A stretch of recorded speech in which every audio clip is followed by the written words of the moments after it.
منسلک رہا ہوں، میرا اس کے اندر موقع ملا ہے اس کو قریب سے دیکھنے کا. تو میں نے آج بات کی دو چار لوگوں سے، مجھے ایک دو کے فون بھی آئے کہ یہ جی خبریں چل رہی ہیں کہ یہ اس بات پہ پھنسی ہوئی ہے، جو شیخ صاحب نے آگے اطلاع دیا ہے کہ جی چیک دینا ہے. انہوں نے کہا خدا کے لیے ہماری یہ بے عزتی نہ کرے. انہوں نے رونا شروع کر دی باقاعدہ. انہوں نے کہا یہ شیخ صاحب بالکل جھوٹ بول رہے ہیں. ہاں گورنمنٹ یہ کمپنسیشن کی باتیں کر رہی ہے. ہم نے شیخ صاحب کی اس لیے نہیں سنی، ان کو اس لیے ابھی تک سارے وفود واپس بھیجے ہیں. ہمیں دو مسئلے ہیں، دو مین مسئلے ہیں ہمارے. پہلا ہمارا مسئلہ یہ ہے کہ یہ زخم ہے، اس کے اندر ہمیں نظر آنا چاہیے کہ جو آدمی آتا ہے یہ ہمارا درد سمجھتا ہے، اس کا ایک طریقہ کار ہوتا ہے. جو آپ کہہ رہے ہیں بالکل عمران خان صاحب کو جانا چاہیے، اور صرف کاروائی کے طور پہ نہیں، نظر بھی آنا چاہیے کہ آپ ان کے دکھ درد میں شریک ہیں. یہ جس طرح قرار صاحب نے بھی پوائنٹ کیا کہ یہ نہیں ہوتا کہ یہ عدد نہیں ہے کہ 11 لوگ مارے گئے، یہ ایک فگر نہیں ہے کہ جی وہ یہ ہے کہ کس طریقے سے مارے گئے. کئی دفعہ ایک جس طرح وہ کالے کی وہاں پہ جو سیف عام کی ڈیتھ ہوئی تھی، وہاں پہ وہ کس طریقے سے مارا گیا، اس ایک امیج نے پورے امریکہ کو ہلا دیا. پہلی دفعہ جب لوگوں نے ویتنام کی تصویریں دیکھی تو اس وقت ہے لیوانا دو کئی سالوں سے جاری تھا، کچھ نہیں تھا. ایک وہ جو ہے پھر پہلی دفعہ 25 سال بعد ہیروشیما کے جو ہے نا تصویریں آئیں. 25 سال تک کسی کو نہیں پتا تھا کہ جاپان میں کیا ہوا ہے. 25 سال بعد ڈی کلاسیفائی تصویریں کی تو لوگوں نے دیکھا تو ہوا یہ امیج ہوتا ہے. تو لوگوں کا درد ہے وہ اس میں اس کو بانٹنا چاہیے، ان کی تسلی چاہیے. ان کا جناب شیخ صاحب بہت غیر موضوع آدمی ہیں. شیخ صاحب کے اندر وہ بے حسن، میں یہ سخت الفاظ استعمال کر رہا ہوں، ان کے لیے ایک بزنس ڈیل ہے، ویلنگ ڈیلنگ کیا یہ دو وہ ہے. انہوں نے کہا جی ہمیں نظر نہیں آیا، جو بھی وفود آئے ہیں کہ یہ ہمارا درد سمجھ رہے ہیں، وہ ہمیں نظر آنا چاہیے. دوسری بات اس سے امپارٹنٹ، اس نے کہا جی ہمارے لیے سب سے امپورٹنٹ یہ ہے کہ ہمیں ایشورنس چاہیے کہ یہ رک جائے گا، کہ یہ ان کے یہ جو پکڑے بھی جائیں گے اور یہ مزید رک جائے گا. اس کا ایک ماضی ہے. ماضی یہ ہے کہ یہاں پہ پہلے جو پچھلے 5-10 سال میں وہ ہوتی رہی قتل و غارت جو ہوتا رہا، اس کے اندر لشکر جنگ بھی تھا بیسیکلی جو ہے وہ وہاں پہ بندے سارے ہزارہ کے بے تاشا انہوں نے کئی 100 مار کے کہہ کے 500-700 بندہ انہوں نے مارا. اور وہ اس کے بعد ان کے ایک دفعہ پکڑے گئے تھے بندے، وہ آرمی کی کنٹونمنٹ کی سب سے سیفسٹ جو تھی نا مضبوط ترین جیل میں تھے. اور پھر وہ ایک واقعہ ہوا تھا، وہ جیل سے فرار ہو گئے تھے اور پتہ نہیں چلا کہ جی کیسے چل گیا، جس کے بعد پھر شک کیا جاتا تھا کہ ان کے اندر کوئی پشت پناہی کرنے والے بھی ہیں. تو اب وہ کیونکہ لشکر جنگی کا ختم ہو گیا وہ چیپٹر، تو ایک یہ امید کی جا رہی تھی کہ یہ معاملہ شاید اب ٹھیک ہو گیا ہے، کیونکہ یہ سارا لشکر جنگی پیسے بنی اور کیسے طاقت میں آئی اور کیسے ختم ہوئی. جب ختم کرنا چاہیں ایک پولیس مقابلے کے اندر جو ہے نا پوری انہوں نے دار مار دی تھی، اس کے بعد سے لشکر جنگی ختم. تو وہ کہہ رہے ہیں کہ جب سے یہ کہا بتایا جا رہا ہے کہ یہ داعش آ گئی اور یہ ہندوستان کی بھی بیکنگ ہے، افغانستان سے بھی ہے، تو ہمیں ڈر ہے کہ یہ ہمارے ساتھ اور واقعات ہوں گے، دوبارہ ہوں گے. ہم چین سے نہیں سو سکتے. اور یہ نہیں ہے کہ یہ 11 لوگ مارے گئے ہیں، جس طریقے سے مارے گئے ہیں they took their time. انہوں نے پوری ان کو پتا تھا، کوئی ڈر نہیں تھا، انہوں نے اپنا ٹائم لیا. یہ ہوتا نا کہ بام ایکسپلوژن ہوتا ہے، ایک 1 آف ہو کے دوڑ گیا.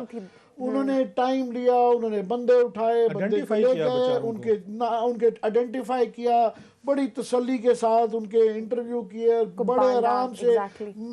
جو ہے نا انہوں نے مارا. اور جس اطمینان سے اور جتنا ٹائم لے کے انہوں نے مارا ہے، اس سے پتہ چل رہا ہے کہ وہ بڑے پلاننگ تھی اور ان کو ڈر نہیں تھا کسی کا، جس سے کہ کمیونٹی پوری ہزارہ کی ڈری بھی ہے کہ جناب یہ واقعات اور ہوں گے. وہاں پہ کوئٹہ کی سچویشن یہ ہے کہ وہاں پہ آئیلینڈز آف پیس بنائے ہوئے ہیں کہ فار ایگزامپل کنٹونمنٹ سب سے اچھا علاقہ ہے، وہاں پر جو ہے نا ایک پرندہ بھی پر نہیں مار سکتا. پھر اب یہ ڈی ایچ اے بنانے جا رہے تھے وہ اس لیے کہ جی وہاں پہ نہیں ہے. تو وہ کہتے ہیں کہ جناب یہ ہزارہ ٹاؤن بھی ہے، وہاں پہ ہمارے یہ علاقے بھی ہیں، ہماری سیکورٹی کا کون ذمہ دار ہے؟ تو ان کو یہ چاہیے. اور میں کہتا ہوں بہت ہی شرمناک بات ہے کہ جام کمال صاحب جو ہیں وہ گھنٹے 1.5 کی فلائٹ ہے دبئی کی، اور کہ یہ کوئی بہانہ نہیں ہے کہ آپ کے صوبے میں اتنا بڑا ایک واقعہ ہو جائے کہ جی وہ دبئی میں ہیں. وہ دبئی کیا وہ امریکہ میں بھی ہوتے ہیں، ان کو فرسٹ فلائٹ لے کے وہاں پہ پہنچنا چاہیے تھا، وہاں بیٹھے ہونا چاہیے تھا، نظر آنا چاہیے تھا. وہ کیا کیونکہ وہ جام ہے، انہوں نے بالکل پروونشل گورنمنٹ، اور پروونشل گورنمنٹ جو ہے وہ federal government P T I کی وہ پارٹنر ہے، ایکولیشن پارٹنر ہے، اس لیے ان کے اوپر بھی ذمہ داری ہے۔ شیخ رشید صاحب کے بس کی بات نہیں ہے، میں سمجھتا ہوں پرائم منسٹر کو کرنا نہیں چاہیے، دو مسئلوں کا ان کا حل نکالنا چاہیے، کمپنسیشن وغیرہ تو بالکل ہوتی ہے، ہونی چاہیے، مگر انہوں نے کہا ہماری انسلٹ نہ کریں آپ، ہم پیسے منہ پہ مارتے ہیں شیخ رشید کے کہ یہ جا کے اگر یہ کہہ رہے ہیں،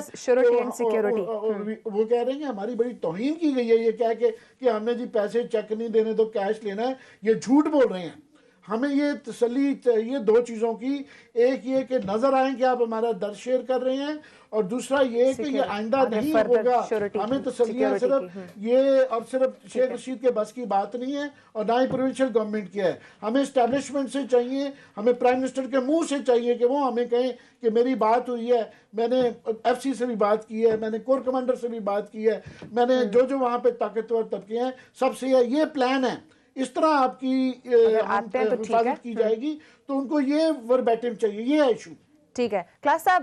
ساتھ ساتھ اسلام آباد کی اگر میں بات کروں، اسلام آباد میں کوئی لا اینڈ آرڈر نہیں ہے،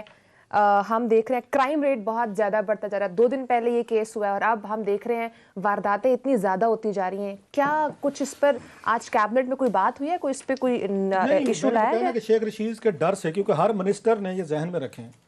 انہوں نے آ کے 2 لوگوں سے بنا کے رکھنی ہوتی ہے، بلکہ 3 سے، ان کے ساتھ کوئی نہیں پنگے لیتا، کوئی بڑے بڑے یہاں فنے خواہ بیٹھے ہونا کیبنٹ ہے وہ پنگے نہیں لیتے۔ ایک جناب ٹاپ پہ سب سے پہلے انٹیریئر منسٹر، اس کے بعد فائنانس منسٹر، اور تیسرا ہوتا ہے فارن منسٹر۔ ٹھیک ہے، ان تینوں سے کوئی کیبنٹ کے کسی کو ضرورت نہیں ہوتی کہ پنگے لے سکے، کوئی انلیس کوئی بہت بڑا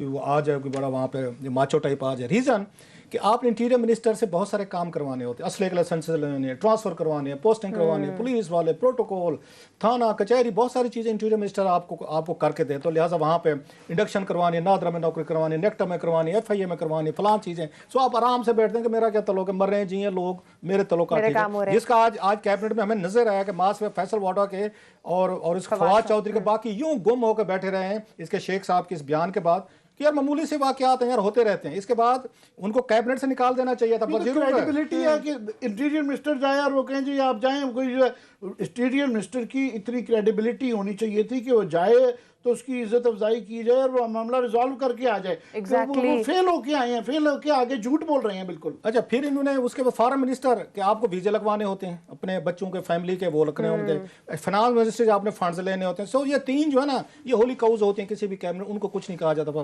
اس پہ آتے ہیں۔ اب جو شیخ صاحب نے وہاں پہ یہ بھی آپ نے لا اینڈ آرڈر کی بات کی، ابھی میں پڑھ رہا تھا کہ اسلام آباد پولیس نے کہا کہ 3 SHOs کو معطل کر دیا ہے، مجھے شیخ عمر صاحب یاد آ گئے۔ وہ کہتے تھے بھائی صاحب ایک SHO صاحب کو آپ اس کو معطل کر کے تنخواہ اس کو ملتی رہتی ہے، پرکس اس کو ملتے رہتے ہیں، اور اگر وہ اس نے بہت بڑے ڈاکے مار بھی لیے ہیں، کوئی بہت بڑا 5-6 کروڑ روپے کما لیا ہے، آپ نے 2-3 مہینے کے لیے اس کو معطل کر دیں، اس کی آگے اس کے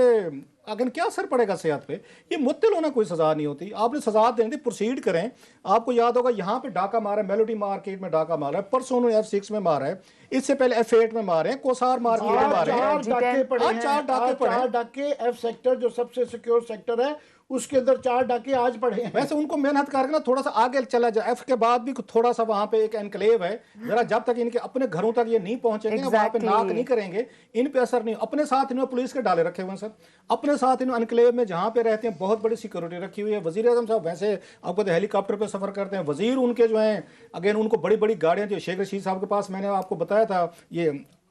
آپ کے علی زیدی ہو گئے، شیخ رشید ہو گیا، زلفی بخاری ہو گیا، ان کو تو کروڑوں پہ کہ انہوں نے بلٹ پروف گاڑیاں دی ہیں، اور وزیر اعظم صاحب نے رولز ریلیکس کر کے دیے، وہ گاڑیاں دی ہیں جو اسحاق ڈار صاحب نے ان کے شریف فیملی کو دی تھی، تو برابر پہ گئے ہوئے ہیں، ان کو کوئی اثر نہیں ہوتا۔ ڈاکوں سے بھی میری تھوڑی سی ریکویسٹ ہے حضور، عوام پہ بھی ٹھیک ہے ہاتھ پھیرتے رہیں، بڑی مہربانی، ڈیزرو کرتے ہیں ہمارے عوام ڈیزرو کرتے ہیں کو حضور کو بڑا بڑا بھی سوچا کریں کہ تھوڑا سا کیا غریب غربا کے بیچاروں کے گھروں میں گھس جاتے ہیں، بڑے بڑے لمبے ٹارگیٹ ہیں، کیونکہ یہاں پہ ان کی انسینسٹیوٹی ابھی تک کوئی ہیڈ رول نہیں کیا سر۔ SHO آپ کے معطل ہو گئے، آپ رابن ہوڈ ٹائپ ہونا چاہیے تاکہ ان کے گھر تک بھی ڈاکہ تو بڑا ہو۔ عوام کو لوٹ رہے ہیں بیچارے بھی، جو اوپر بیٹھے ہوئے ہیں ان پہ اگر آپ کا ہاتھ کو لگتا ہے، میں تو کہا آج کے بعد ایک دیوار لگتی ہے آپ کو، ادھر گھسے نا تھوڑا سا جا کے، اب ہم کو ماری جا رہے ہیں، قتل ہو رہے ہیں، اور شیخ صاحب ملک کا وزیر اعظم جا کے یہ کہہ رہے جی کہ آپ سہیوال والے واقعے کی بات نہ کرے۔ ایک آپ نے ایسے بندے کو وزیر یہاں پہ داخلہ بنا دیا جس میں کوئی وہ نہیں ہے، کیا کہ کمپیشن، عامر صاحب کہتے ہیں کمپیشن ہے وزیر اعظم صاحب کے پاس، ایک کمپیشن تھا جو ہمیں وہاں پہ نیوزی لینڈ میں نظر آیا تھا سر،